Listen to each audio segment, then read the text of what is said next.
Bom dia, meus irmãos.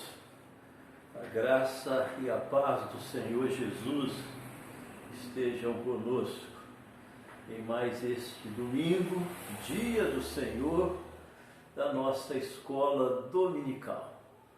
Propósito de conhecermos melhor a palavra do Senhor, para vivermos de uma forma mais próxima, a Ele, glorificando e sendo bênção mesmo nesta vida e neste mundo.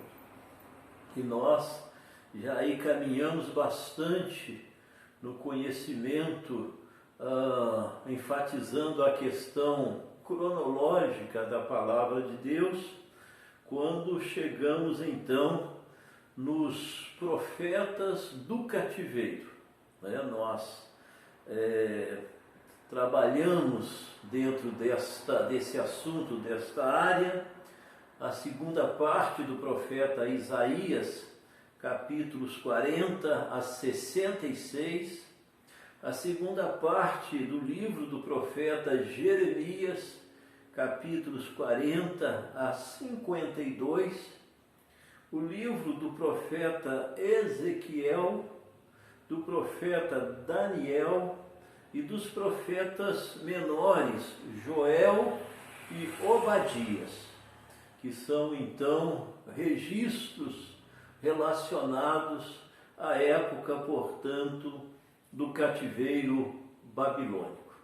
Mas é sempre bom relembrarmos, que na primeira parte nós encontramos no registro da Bíblia o Pentateuco, os 5 primeiros livros, na boa parte escritos por Moisés e desenvolvendo o seu ministério, a sua participação, quando após Deuteronômio nós então encontramos o livro de Josué, que foi quem sucedeu a Moisés e conduziu o povo que saiu do cativeiro egípcio, mais de 400 anos, e ali chegou em Canaã, na região que Deus lhes havia prometido conquistarem e assim como nação servi-lo e serem abençoados por ele.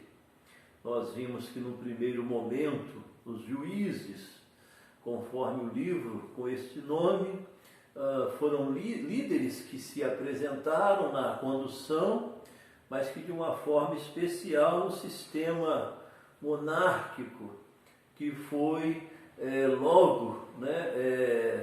prevaleceu, tendo de uma forma especial 2 momentos: o Reino Unido, que foram os 3 primeiros reis que governaram sobre toda a região, sobre todos descendentes de Israel, componentes das 12 tribos, até Saul, Davi, Salomão. Quando morre Salomão, então assume Roboão, o seu filho, um dos seus filhos, mas numa questão política a nação se divide: Reino do Norte, Israel, e Reino do Sul, Judá.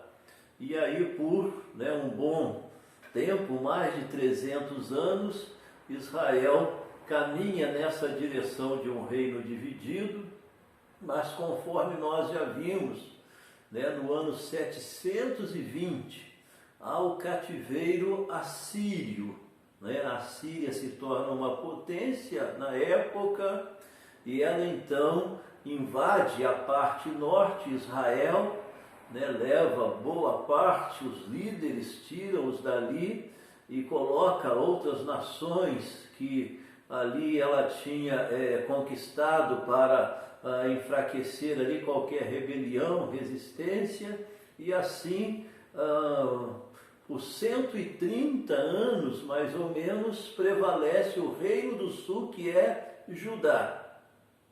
Mas que quando chega a este momento, do ano 580, o reino de Judá é levado também cativo agora pela Babilônia.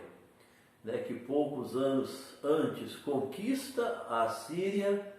O Egito era uma potência, quis, até Israel, a parte de Judá, quis fazer uma aliança com o Egito para enfrentar a Babilônia, mas o Egito também foi dominado, e assim também a parte de Judá é levada, conforme nós sempre ouvimos, ao cativeiro babilônico.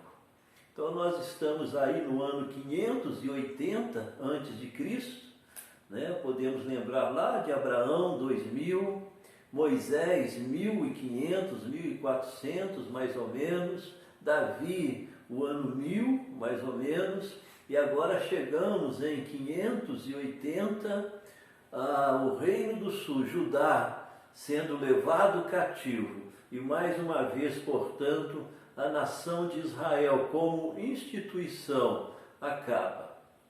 Ela desenvolve agora um trabalho conforme os propósitos de Deus, né, de um povo mesmo dominado sobre outras nações, mas sem uma instituição política, né, sem uma instituição governamental própria. E então nós chegamos, né, nesse momento, nesse ano de 587, quando a Babilônia, né, entra em Jerusalém, destroem os muros que eram de grande proteção na época, destrói o templo, levam as coisas valiosas do templo embora, levam boa parte, né, da liderança, deixa as pessoas mais frágeis, trazem pessoal de outras nações para ali também estarem vivendo nesse intuito de não deixar haver uma resistência, uma rebelião, e conforme eram as estratégias daquela época. E nós, nesse tempo então do cativeiro, que durou 70 anos, nós encontramos esses registros finais, tanto de Jeremias, que morreu próximo a esse momento. Ele profetizou 40 anos, chamando o povo ao arrependimento, convocando o povo a se voltar para Deus, a deixar os pecados. Sofreu muito, porque em todo tempo o povo, os reis, os líderes, os príncipes resistiram à sua palavra, à sua mensagem, chegaram a prendê-lo, chegaram a castigá-lo, mas conforme ele previa, conforme Deus através dele proclamava àquele povo que o cativeiro, como veio ao norte, a Israel, viria também ajudar, e foi o que aconteceu. Mas Jeremias também deixa nessa segunda parte do seu registro, né, uma mensagem de restauração, uma mensagem que após o cativeiro Deus tinha propósitos de restaurar espiritualmente o seu povo, e que mantinha o seu propósito de ter um povo para adorá-lo e para estar cuidando do mesmo. Encontramos também esta mesma situação no registro de Isaías, conforme nós vimos, que viveu no ano 700, quando a parte norte foi cativa, a parte sul permaneceu, e ele profetizava na parte sul, em Judá, uns 200 anos antes, portanto, do cativeiro. Mas ele já fala, né, de Ciro, que estaria trazendo essa situação de retorno, de restauração após o cativeiro, e de mensagens de encorajamento, de esperança, de que apesar de todo aquele momento adverso, o propósito de Deus estava sendo desenvolvido, e a sua convocação é para que eles se arrependessem, é para que dentro dessa disciplina eles estivessem submissos e tomando uma direção de conversão e de volta ao Senhor. nesse momento de cativeiro, conforme a gente conhece bastante, o profeta Daniel, ele foi levado no primeiro momento dessa conquista, no ano 605, né, esse processo de domínio, houve várias situações e por 3 momentos o rei da Babilônia levou pessoas de Israel, de Jerusalém, para a Babilônia. Em 605, nessa leva, Daniel foi com seus amigos, conforme a gente conhece o registro do livro de Daniel. Na segunda, que foi em 597, Ezequiel, né, o outro profeta maior, conforme o livro no Velho Testamento, Isaías, Jeremias, Lamentações, Ezequiel, Daniel. Ezequiel também foi levado e a sua mensagem foi dentro dessa direção, na experiência do cativeiro. E 2 profetas menores, que são Joel e Obadias, né, que trabalharam também, manifestaram também, conforme as regiões, o chamado, o propósito do Senhor. Essa palavra de sentença, de disciplina, de juízo do Senhor e de convocação ao arrependimento e à volta para o Senhor. Nós então aproximamos, né, aí do final do Velho Testamento, nesse momento então do cativeiro. Já passou o Reino Unido, passou o Reino dividido, agora Jerusalém, Israel está com poucos patriotas, bastante povos de outras nações que são introduzidos ali. A sua liderança, boa parte, está na Babilônia. Então é um momento que a disciplina do Senhor se manifesta, e conforme, né, Jeremias disse no capítulo 29 do seu livro, no versículo 10, Jeremias 29, versículo 10, ele fala de 70 anos. Vamos estar aí relembrando, Jeremias 29, 10, assim diz o Senhor: logo que se cumprirem para a Babilônia 70 anos, atentarei para vós outros, e cumprirei para convosco a minha boa palavra, tornando a trazer-vos para este lugar. Então, nós vamos chegar depois ao momento do retorno, né, da restauração, conforme nós sabemos através de Esdras e Neemias, e vamos estar assim, logo fechando esses acontecimentos cronológicos no Velho Testamento, né? Vendo através da participação de servos do Senhor o desenvolvimento desse plano de Deus de redenção do seu povo, que sempre teve personagens que se destacaram na posição de temê-lo, de servi-lo e de orientar o povo. Então nós vimos após Salomão a influência do profeta Elias, a influência do profeta Eliseu, a influência do profeta Isaías, a influência de Ilquias, que não foi profeta, mas sumo sacerdote, mas que influenciou muito num tempo melhor do povo de Judá, Ilquias, e finalmente do profeta Jeremias, que é quando acontece o cativeiro, né, babilônico, e quando, portanto, se apresenta esses profetas trazendo mensagens do Senhor para estar conduzindo o seu povo ao arrependimento, no grande propósito que Deus tem de ter um povo para servi-lo, para viver com Ele, para Ele e para desfrutar das suas bênçãos.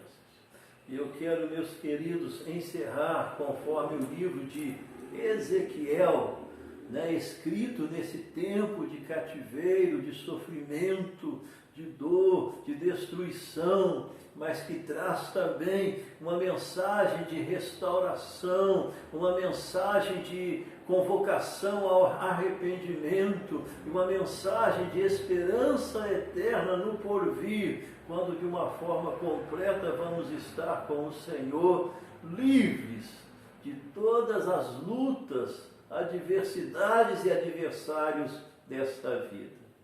E o profeta Ezequiel, trabalhando essa questão de restauração, no capítulo 36, versículo 28, ou 25 a 28, ele diz: então aspergirei água pura sobre vós, e ficareis purificados. De todas as vossas imundícias e de todos os vossos ídolos vos purificarei. Dar-vos-ei coração novo, e porei dentro de vós espírito novo. Tirarei de vós o coração de pedra, e vos darei coração de carne. Porei dentro de vós o meu espírito, e fareis que andeis nos meus estatutos, guardeis os meus juízos, e os observeis. Habitareis na terra que eu dei a vossos pais. Vós sereis o meu povo, e eu serei o vosso Deus. E, meus queridos, para mim, esta expressão final, vós sereis o meu povo, e eu serei o vosso Deus, resume o propósito eterno de Deus para nós, seu povo, em Cristo Jesus, dentro da nossa maior expectativa de uma vida que o glorifique, de uma vida que corresponda aos completos e intensos anseios por vida que existem em nós, que com certeza está na vida com esse e para esse Deus. E no capítulo 37, ele repete esta colocação, quando ele diz no versículo 27, Ezequiel 37, 27, o meu tabernáculo estará com eles, eu serei o seu Deus, e eles serão o meu povo. E muitos anos depois, no registro do apóstolo João, no Apocalipse, 600 e poucos anos depois, no primeiro século da era cristã, conforme Apocalipse capítulo 21, versículo 3, versículo 2, João diz: eu ouvi uma grande voz vinda do trono, dizendo: eis o tabernáculo de Deus com os homens, ele será o vosso Deus, e vocês serão o seu povo. Assim, meus queridos, esse é o grande propósito de Deus que se desenvolve através da história, através do registro bíblico, que, independente dos momentos e das circunstâncias da história, passado ou que estamos passando, que quantas vezes são tão próximas das mesmas situações, conforme vemos na reação, na disposição para o erro, para se afastar de Deus, e ao mesmo tempo na presença, na insistência, na convocação de Deus, para que estejamos numa posição de submissão, de quebrantamento, de busca e também de serviço a Ele, a sua obra, para sermos bênçãos mesmo neste mundo. E assim, o registro da palavra de Deus nos conduz a esta promessa maravilhosa de que um dia, numa terra totalmente nova, totalmente sem sofrimento e sem erro, nós vamos estar para sempre com o Senhor, na sua presença e vivendo para Ele. E nós vamos entender, meus amados, que valeu a pena. Nós vamos entender ou provavelmente nem vai ser preciso. Quantas coisas difíceis que pela sua graça nós conseguimos superar e pela sua presença mantivemos-nos firmes, aguardando esse momento de um novo céu e de uma nova terra. Oremos ao Senhor. Senhor nosso Deus, ilumina as nossas mentes, os nossos corações, para entendermos a Tua palavra, para entendermos, ó Deus, os Teus planos, os Teus propósitos, e apesar de nós e desse mundo estarmos firmes Te servindo, buscando um coração limpo, um coração quebrantado, buscando, ó Deus, uma vida de santidade, de obediência ao Senhor, buscando uma vida que faça diferença para a glória do Teu nome e para a bênção, ó Deus, deste mundo que necessita tanto do Senhor. Faz-nos, Senhor, homens e mulheres da Tua palavra. E, ó Deus, nos ajuda, apesar desses tempos tão difíceis, estarmos posicionados, estarmos firmes como servos do Senhor, na postura de servirmos ao Senhor e de, ó Deus, lutarmos com toda a força que vem contra a Tua palavra, contra, ó Deus, as Tuas coisas, na certeza de que o Senhor conosco nos torna sempre mais do que vencedores. Assim, recebe a nossa oração, perdoa os nossos pecados.